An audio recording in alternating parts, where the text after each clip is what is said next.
जगह पर पढ़ाई करते थे, वहाँ पर बाबा साहब अम्बेडकर जी ने पढ़ाई की। और देश में आने के बाद हमेशा उन्होंने गरीब लोगों के बारे में सोचा। जो उस समय कुरीतियां थी देश में, उसके बारे में सोचा कि जो देश में ये कुरीतियां हैं, जो देश में ये कमजोरियां हैं, इसको कैसे दूर कर सकें, कैसे नारी शक्ति को आगे बढ़ा सकें। और आज जो आप हिंदू कोड बिल का बड़ा संशोधन देख रहे हो, जिसमें कि औरतों को बराबरी का दर्जा दिया गया उनके संपत्ति के अधिकार में 1956 में, इसको पूरा बनवाने का श्रेय बाबा साहब अम्बेडकर को है, उसने ये बहुत बड़ी सोच थी। आज से 80 साल पहले, 100 साल पहले इस तरह की सोच रखना अपने आप में क्रांतिकारी चीज थी। और यह दिखाता है कि वह महान युवती हमारे अपने समय से कितने आगे थे। उनकी सोच हमेशा, क्योंकि वो अमेरिका में रह कर आए थे, वहाँ से वो प्रभावित थे, वहाँ की डेमोक्रेटिक इंस्टीट्यूशन से प्रभावित थे।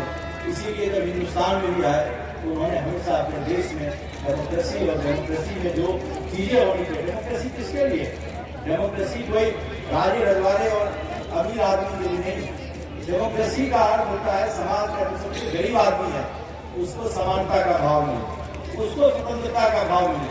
डेमोक्रेसी समानता और स्वतंत्रता के लिए कि इक्वल अपॉर्चुनिटी उत्सव की तरह से बाबा साहब के सम्मान में जो यह पर्व आप लोग मना रहे हैं पूरे सप्ताह का, यह अपने आप में ऐतिहासिक और अलौकिक है, जो कि पूरे विश्व में इस तरह का उत्सव कहीं भी लोग नहीं मना रहे हैं।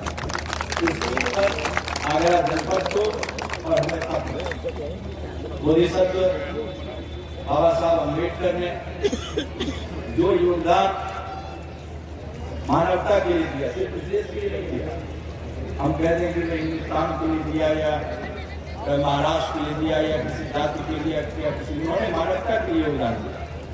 उनकी सोच मानवता के लिए थी, उनकी सोच स्त्रियों के लिए थी, उनकी सोच वंचितों के लिए थी।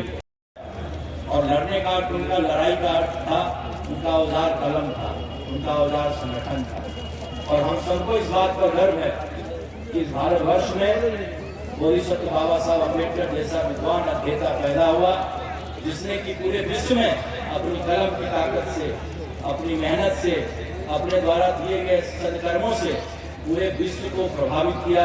और वैसा आदमी मिलना मुश्किल है आज के जमाने में, ये हम सबको बड़ा।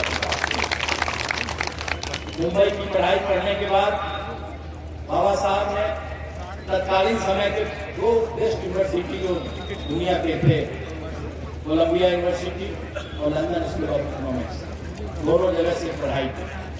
और दोनों जगह से शिक्षा हासिल, उच्च शिक्षा हासिल करने के बाद एक प्रख्यात एडवोकेट रहे। और इन दोनों यूनिवर्सिटी का तत्कालीन जमाने में जो सबसे विद्वान आदमी हो उसके लिए थे। और उस सोच के सहारे बाबा साहब आगे बढ़े